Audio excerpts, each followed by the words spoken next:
Bonjour peuple de Dieu, c'est le pasteur Jérémie, aussi connu sous le nom de pasteur Loïc.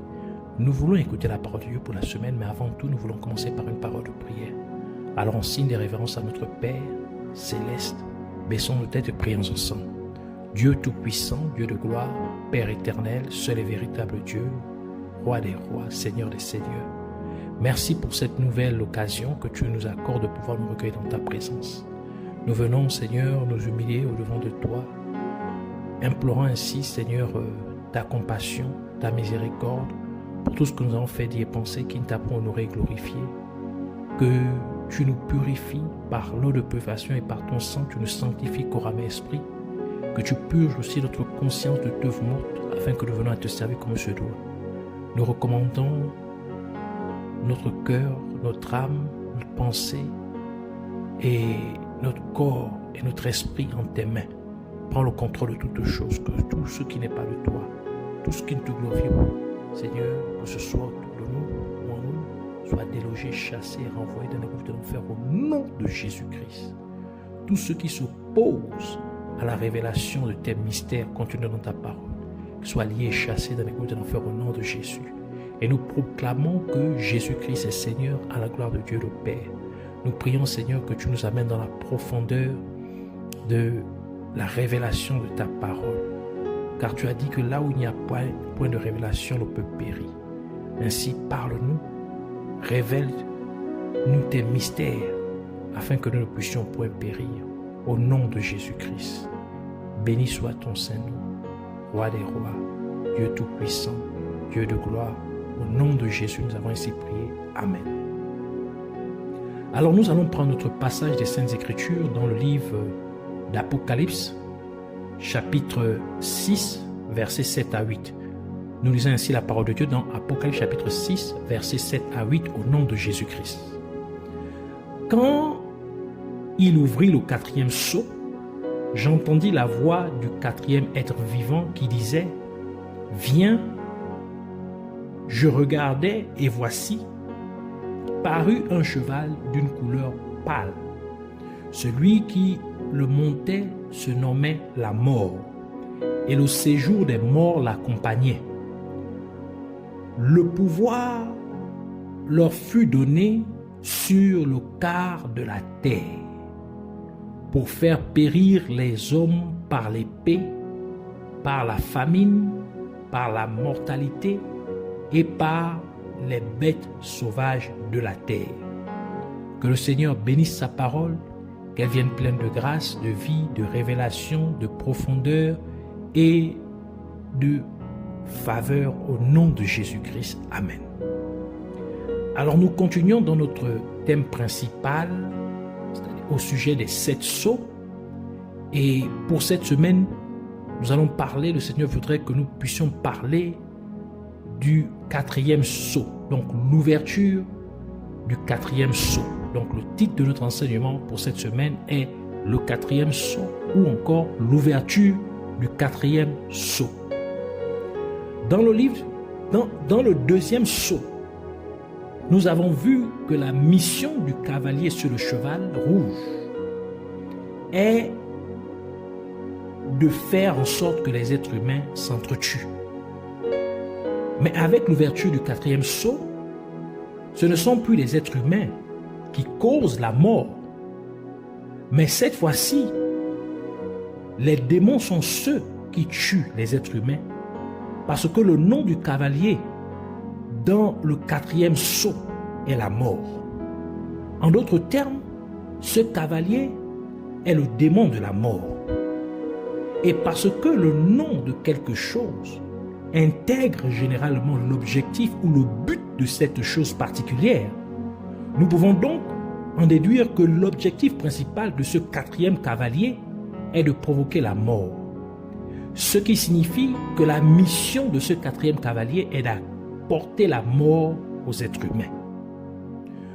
Le séjour des morts est le lieu où vont les âmes des êtres humains qui meurent dans le péché. Et ils sont torturés par des démons jour et nuit sans arrêt. Cela implique qu'il s'agit de démons qui habitent spécifiquement dans le séjour des morts. Et ces démons seraient donc déchaînés sur la terre lorsque le 4e sceau serait ouvert. Et on peut aussi remarquer que le séjour des morts suit ou accompagne le démon de la mort. Et cela nous donne une meilleure indication sur l'objectif final de ces démons. Et on peut donc comprendre que la véritable mission du démon de la mort est de faire en sorte que les êtres humains finissent dans le séjour des morts. Et c'est pourquoi le séjour des morts accompagne le démon de la mort. Parce que le démon de la mort fait mourir les gens, les êtres humains, et le séjour des morts récolterait l'âme de la victime afin que l'âme de la personne puisse être tourmentée par les démons du séjour des morts jusqu'au jugement dernier.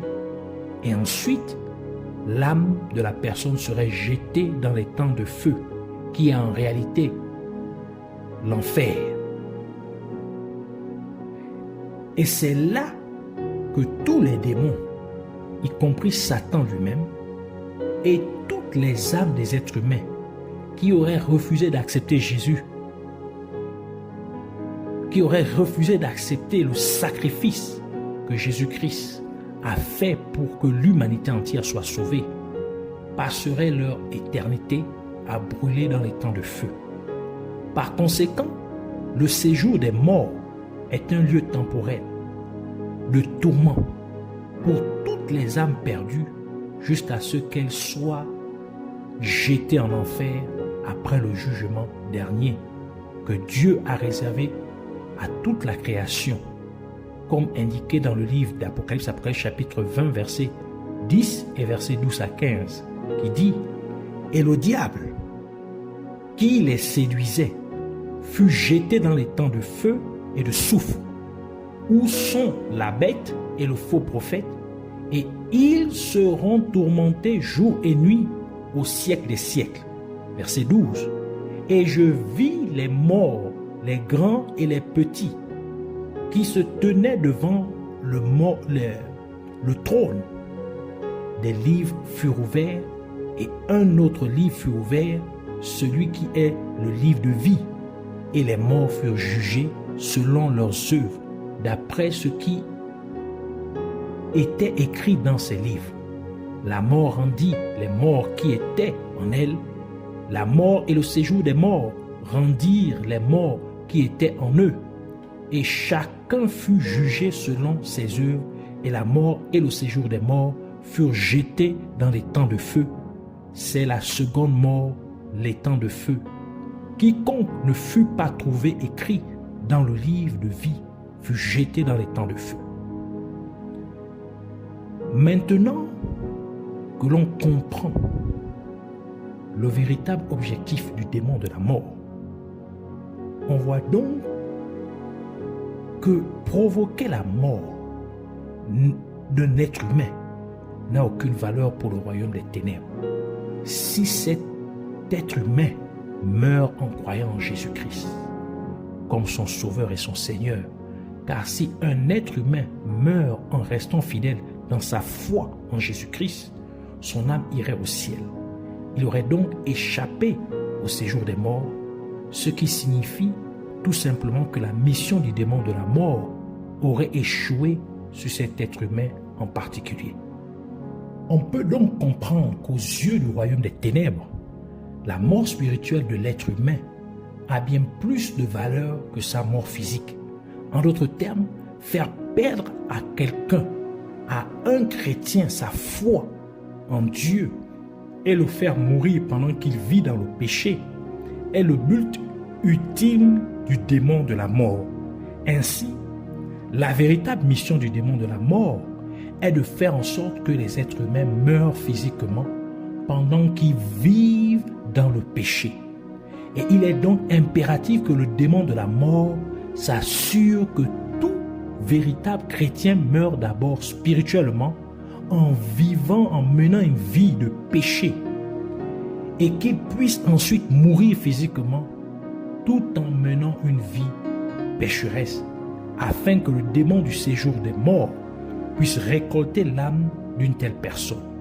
Et c'est pourquoi la parole de Dieu dit dans Romains chapitre 6, verset 23, la première partie du verset qui dit « Car le salaire du péché, c'est la mort. » Et Jésus-Christ a également ajouté dans Jean chapitre 8, verset 24 « C'est pourquoi je vous ai dit que vous mourrez dans vos péchés, car si vous ne croyez pas que je suis, vous mourrez. » Et je reprends, car si vous ne croyez pas ce que je suis, vous mourrez dans vos péchés. Et c'est la raison pour laquelle ces deux démons ont 4 stratégies pour atteindre leur objectif maléfique contre les êtres humains.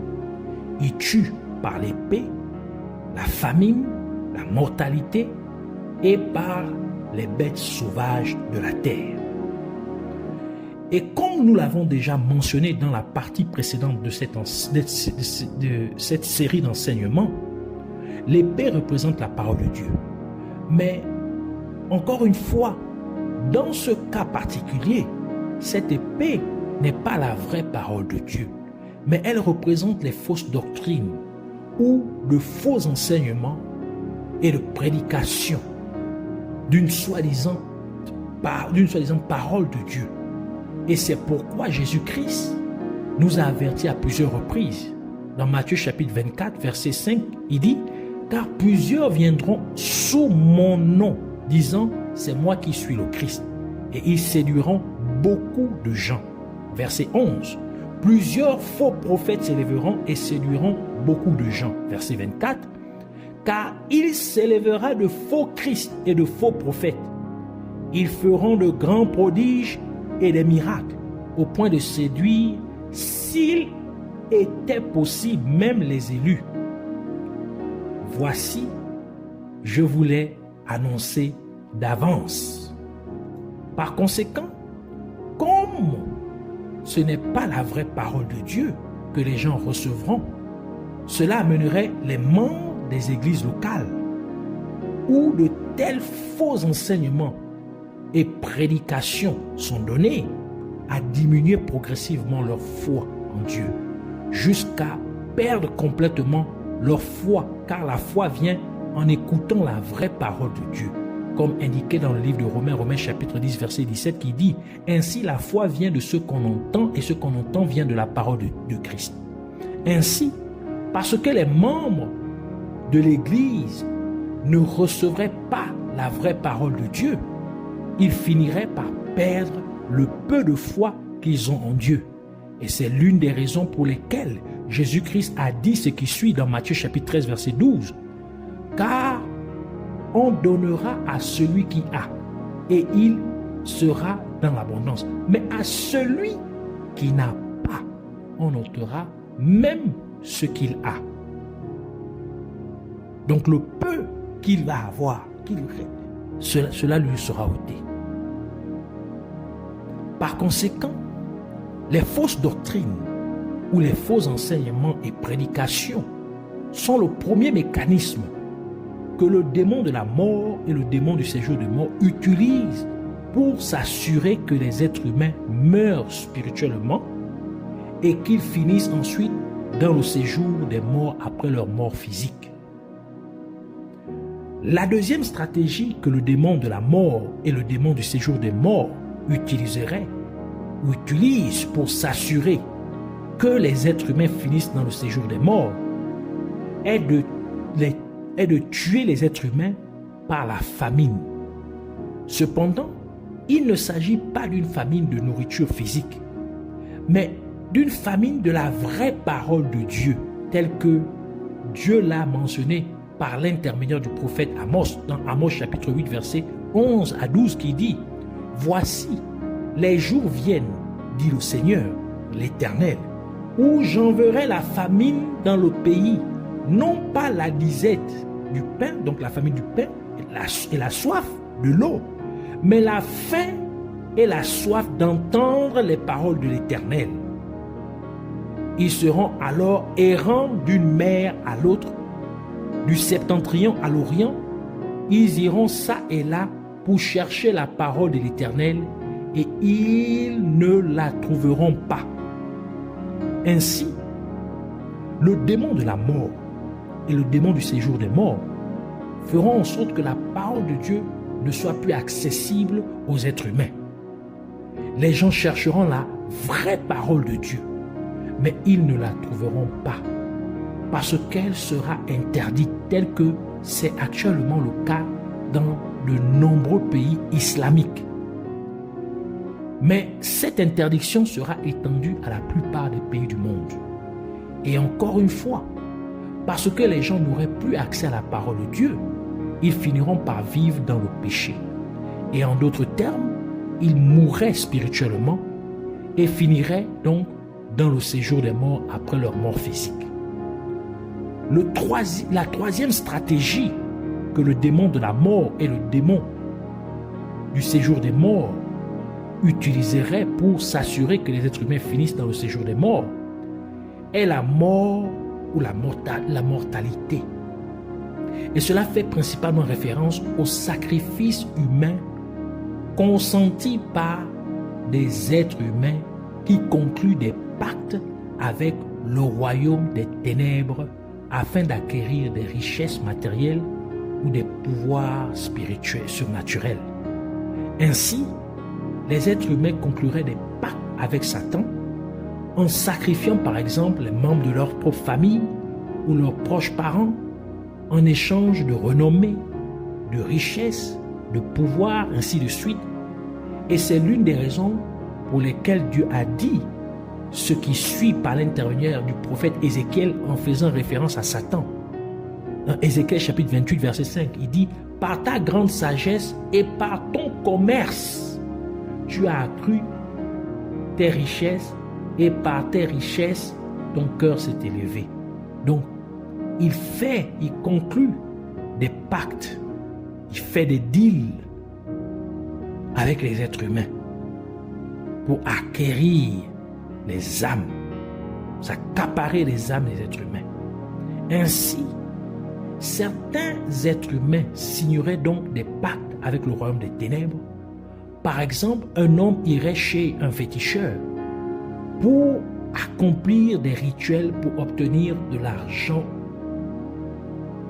au cours desquels on lui demanderait de donner par exemple sa fille en sacrifice ou son fils s'il voudrait devenir riche. Et comme il accepterait, un miroir serait placé devant l'homme et sa fille, son fils apparaîtrait à l'intérieur du miroir à travers des incantations et l'homme recevrait une aiguille ou un couteau et l'on lui demanderait de l'utiliser pour poignarder sa propre fille dans le miroir, son propre fils. Et après l'exécution des instructions, le démon de la mort causerait la mort de sa fille au bout de quelques jours ou à l'instant même que cela est fait. D'autres soi-disant hommes de Dieu iraient voir des sorciers ou encore des féticheurs pour pouvoir opérer des miracles et prophétiser. Et en échange, ils devraient coucher, par exemple, avec des jeunes filles vierges pour renouveler leur capacité surnaturelle, démoniaque. Et ils voleraient ainsi l'énergie spirituelle de ces jeunes filles qui finiront par avoir des difficultés dans la vie et même par perdre la vie, tandis que ces soi-disant hommes de Dieu deviendront célèbres en accomplissant des miracles et en prophétisant sur la vie des gens.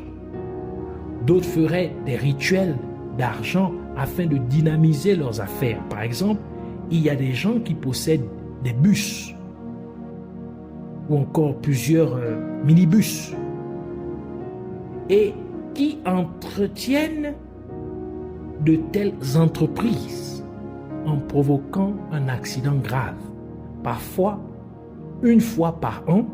Ainsi, à cause de leur pacte avec le royaume des ténèbres, les démons s'assureraient qu'un de leurs bus est un accident mortel où de nombreuses personnes mourraient et ce serait le sacrifice annuel de la personne afin de continuer à avoir de l'argent qui coule dans sa vie.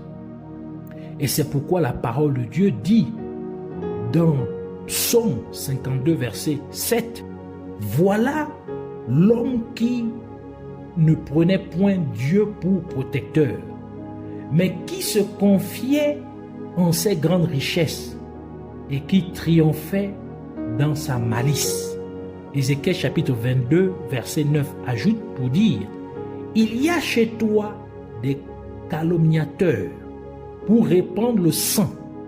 Chez toi, l'on mange sur les montagnes, on commet le crime dans ton sein. » Psaume 106, versets 36 à 38 conclut pour dire, ils servirent leurs idoles, qui furent pour eux un piège. Ils sacrifièrent leurs fils et leurs filles aux idoles. Ils répandirent le sang innocent, le sang de leurs fils et de leurs filles, qu'ils sacrifièrent aux idoles de Canaan. Et le pays fut profané par les meurtres. Ainsi, le démon de la mort veillerait à mettre en œuvre le sacrifice de ces personnes en allant tuer ceux qui auraient été sacrifiés. Et les âmes de ces gens seraient emmenées dans le séjour des morts. Et après un certain temps, peut-être après 5 ans, il serait demandé à l'homme qui a fait ce sacrifice de sacrifier un autre membre de sa famille ou un parent. Et c'est ainsi que de nombreuses personnes sont tuées à cause de l'avidité de certains êtres humains qui veulent devenir riches ou célèbres ou des personnes en position d'autorité tels que présidents, ministres, ainsi de suite. Mais ils ne se rendent pas compte qu'ils sont trompés par le royaume des ténèbres. Car le prix qu'ils doivent payer pour leur renommée ou leur argent ou leur pouvoir est bien plus élevé que ce qu'ils obtiennent. Car aucune somme d'argent ne peut compenser la vie d'un être humain. Et c'est pourquoi la parole de Dieu dit dans Marc chapitre 8 verset 36 à 37, « Et que sert-il à un homme de gagner tout le monde s'il perd son âme? Que donnerait un homme en échange de son âme? » Dire qu'il n'y a pas de prix pour une âme. Mais eux, ils marchandisent la vie de leurs enfants, de leurs parents, pour de l'argent, pour des positions. Quelque chose qui n'a pas de valeur. Ils marchandisent cela. En d'autres termes, Satan les escroque. Psaume 49, versets 6 à 9 confirme cela pour dire, « Ils ont confiance en leurs biens et se glorifient de leur grande richesse. Ils ne peuvent se racheter l'un l'autre, ni donner à Dieu le prix du rachat. Le rachat de leur âme est cher et n'aura jamais lieu. Ils ne vivront pas toujours. Ils n'éviteront pas la vue de la fosse. » Donc pour dire que l'âme d'une personne n'a pas de prix, ça ne vaut pas ce qu'ils reçoivent en échange du royaume des ténèbres. Donc ils sont escroqués pour des miettes. Ils sacrifient, non pas une vie, mais plusieurs vies, parce qu'ils doivent toujours renouveler ces sacrifices. Ils doivent les faire encore et encore, tuer plusieurs personnes, sacrifier plusieurs vies pour des miettes, pour des positions qu'ils obtiennent seulement pour une durée déterminée. Et ce qui est encore pire, c'est que la personne doit toujours renouveler son sacrifice après seulement quelques années en tuant une autre vie humaine. Et la vie d'une telle personne deviendrait misérable, car elle passerait des nuits blanches toujours hantée par les esprits des personnes qu'elle a sacrifiées. Et bien d'autres choses désagréables se produiraient dans sa vie. Et l'âme d'une telle personne finirait également dans le séjour des morts. ou les âmes de tous les gens qu'elle aurait sacrifiés l'attendraient également afin qu'elle puisse aussi être tourmentée encore plus que les gens qu'elle aurait sacrifiés. La quatrième et la dernière stratégie que le démon de la mort et le démon du séjour des morts utiliseraient pour s'assurer que les êtres humains finissent dans le séjour des morts est la mort par les bêtes sauvages de la terre. Et la parole de Dieu parle de ces bêtes sauvages. 2 Pierre chapitre 2 verset 10 à 15 qui dit: principalement ceux qui suivent les mouvements de la chair dans la passion de l'impureté et qui méprisent la domination des gens audacieux, adonnés à leur sens, plus grands en force et en puissance, ne prononcent point, adonnés à leur sens, et qui ne craignent point de blâmer les divinités, au lieu que les anges, pour quoi qu'ils soient, plus grands en force et en puissance, ne prononcent point contre elles de sentences injurieuses devant le Seigneur. Mais ceux-ci, semblables à des bêtes brutes, donc ce sont des bêtes brutes, ce sont des bêtes sauvages, qui suivent leur sensualité, donc les désirs de leur chair, et qui sont faites pour être prises et détruites, blâmant ceux qui n'entendent point, périront par leur propre corruption, et ils recevront la récompense de leur iniquité. Ils aiment à être tous les jours dans les délices. Ce sont des taches et des souillures, et ils font plein d'adultère, et ils ne cessent jamais de pécher. Ils attirent les âmes mal assurées. Ils ont le cœur exercé dans les rapines. Ce sont des enfants de malédiction qui, ayant laissé le droit chemin, se sont égarés et ont suivi le train de Balaam, fils de Bosor, qui aima le salaire d'iniquité, mais il fut repris de son injustice. Psaume 49, verset 20, conclut pour dire: l'homme qui est en honneur et qui n'a pas d'intelligence est semblable aux bêtes que l'on égorge, donc aux bêtes sauvages qu'on égorge. Par conséquent, les bêtes sauvages de la terre, en réalité, font référence aux êtres humains qui sont des agents du royaume des ténèbres, tels que les sorciers, les occultistes, les ritualistes, les satanistes, et ainsi de suite. Ce sont des êtres humains qui ont trahi la race humaine en travaillant consciemment pour l'ennemi afin de tuer leurs semblables. En d'autres termes, ils travaillent consciemment pour le royaume des ténèbres afin d'amener les êtres humains à se retrouver dans le séjour des morts. Par exemple, de nombreuses célébrités sont en fait des occultistes. Et pendant leur spectacle ou concert, ils libéreraient de nombreux démons à travers les paroles sataniques de leurs chansons. Et par conséquent, beaucoup de personnes qui assisteraient au spectacle ou au concert finiraient par souffrir d'une maladie grave qui entraînerait la mort de la personne après un bon bout de temps. Ou bien un incident peut se produire pendant le concert, au cours duquel, à cause de la possession démoniaque, quelqu'un prendrait une arme à feu et commencerait à tirer au hasard sur les gens. Ou une partie du stade pourrait s'effondrer et de nombreuses personnes mourraient. Et ce sont en réalité des sacrifices qui ont été consentis par la célébrité. Ainsi, c'est donc une bête sauvage tuant les êtres humains. Un autre exemple serait celui des sorciers qui provoquent de nombreux accidents sur la route en ensorcelant les conducteurs pour qu'ils perdent le contrôle de leur voiture, de leur véhicule. Et c'est pourquoi il est très important de toujours prier avant de conduire votre voiture ou lorsque vous prenez un taxi. Une autre façon pour ces bêtes sauvages de la terre de tuer les êtres humains consiste à avoir des rapports sexuels.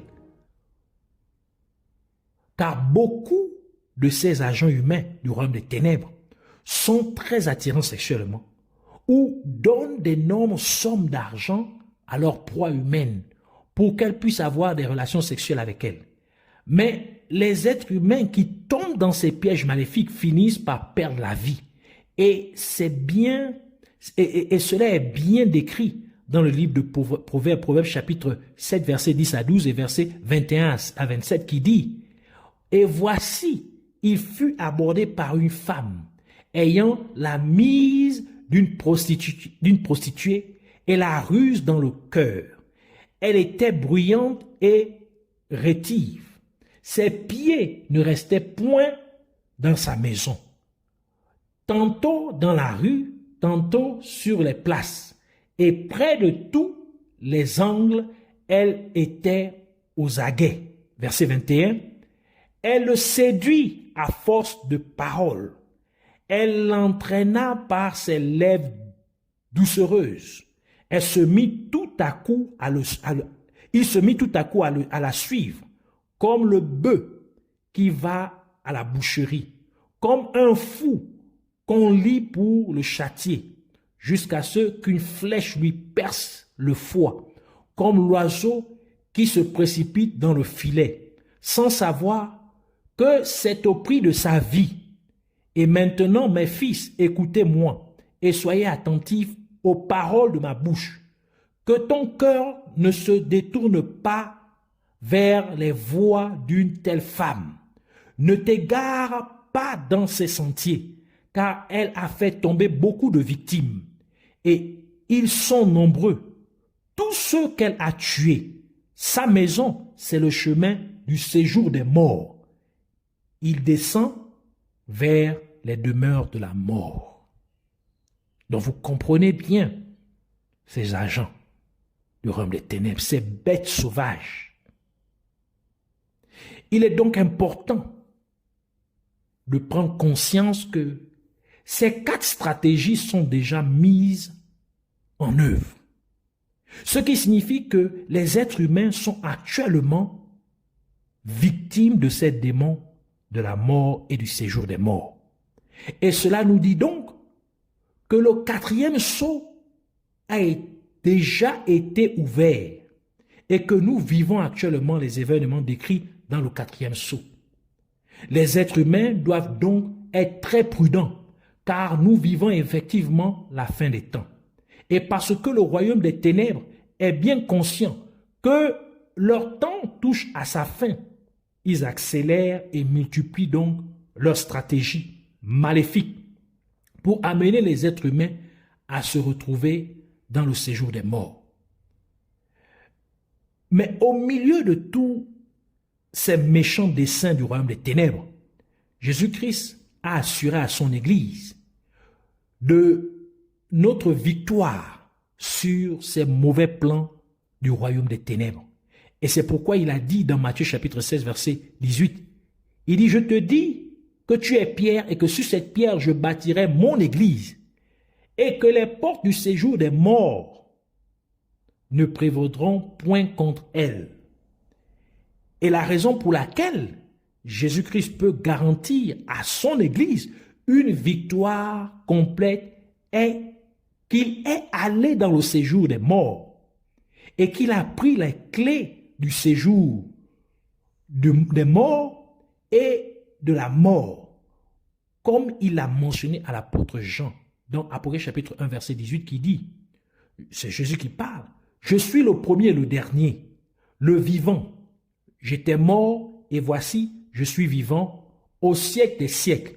Je tiens les clés de la mort et du séjour des morts. » Par conséquent, chaque être humain doit savoir et comprendre que la seule façon pour lui d'échapper à toutes ces attaques du royaume des ténèbres contre l'humanité est d'accepter Jésus-Christ comme son Sauveur et Seigneur, puis de marcher dans une obéissance totale à la parole de Dieu. En d'autres termes, il marche dans la sainteté.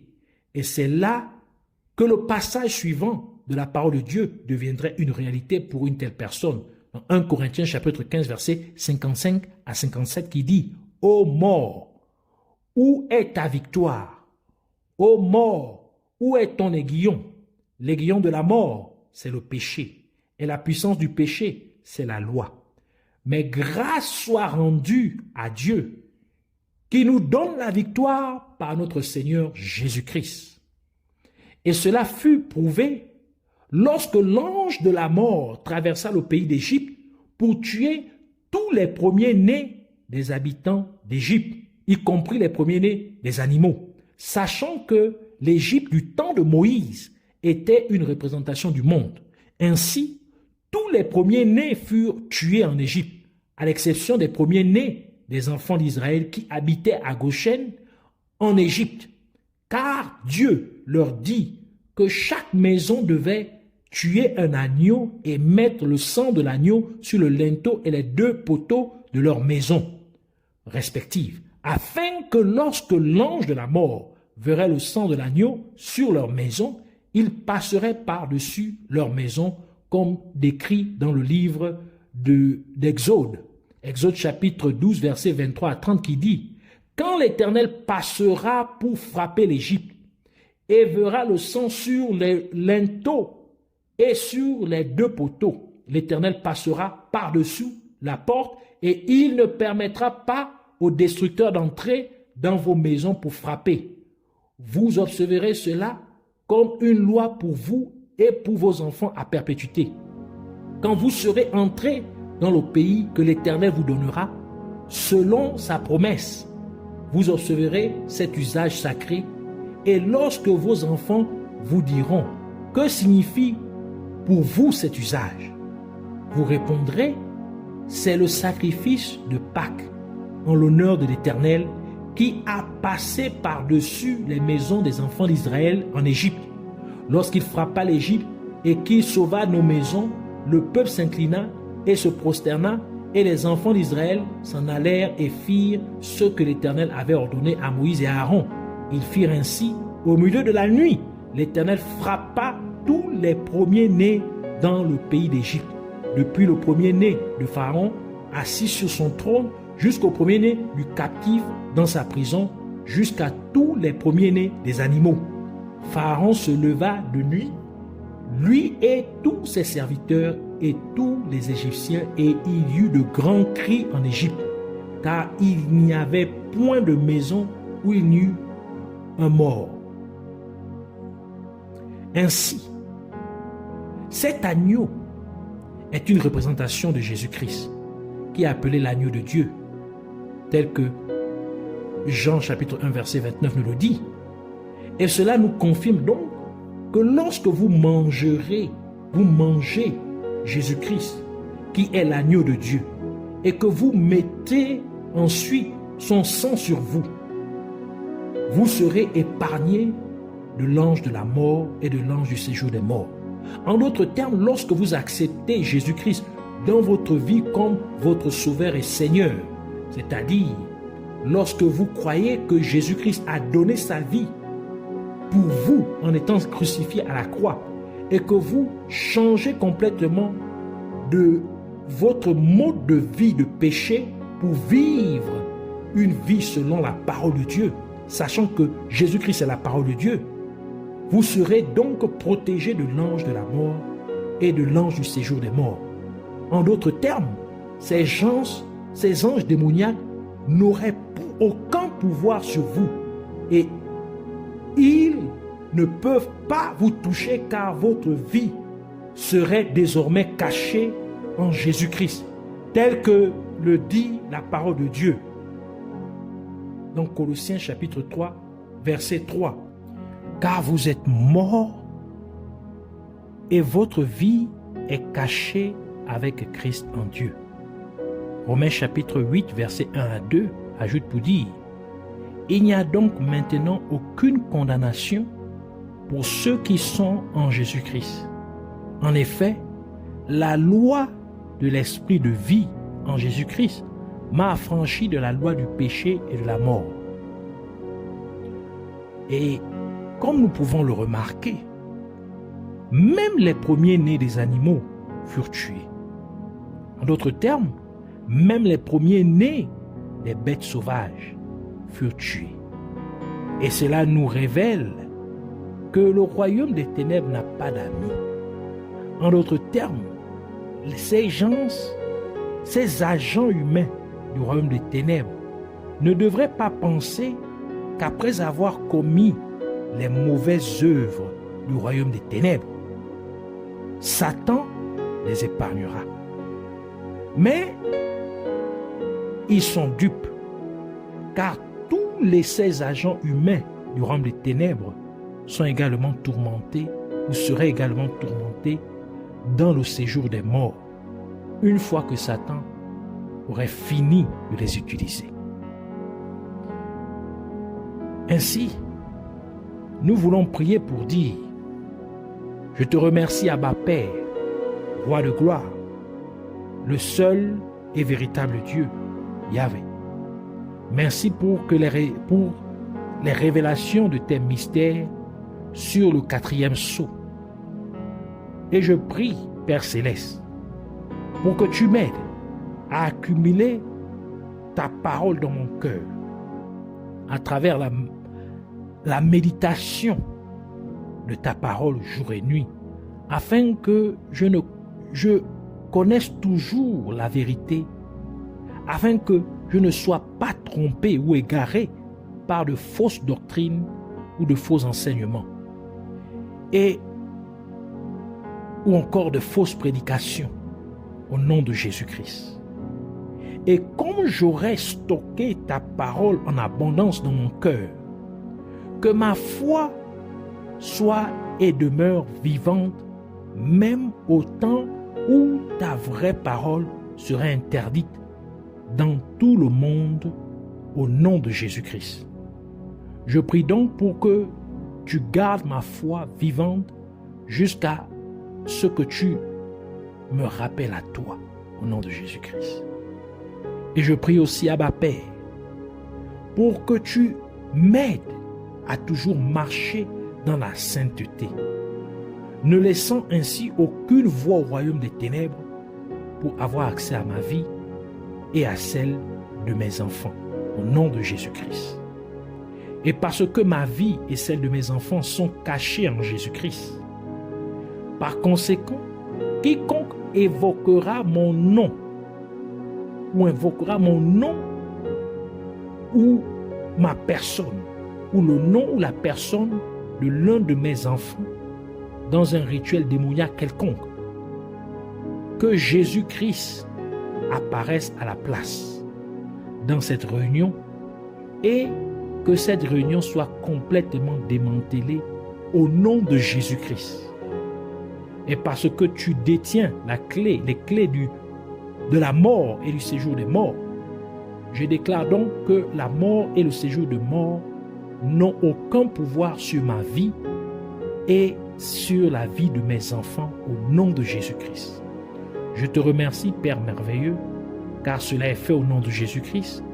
Puisses-tu ainsi être glorifié pour toujours et à jamais, au nom de Jésus-Christ. Amen.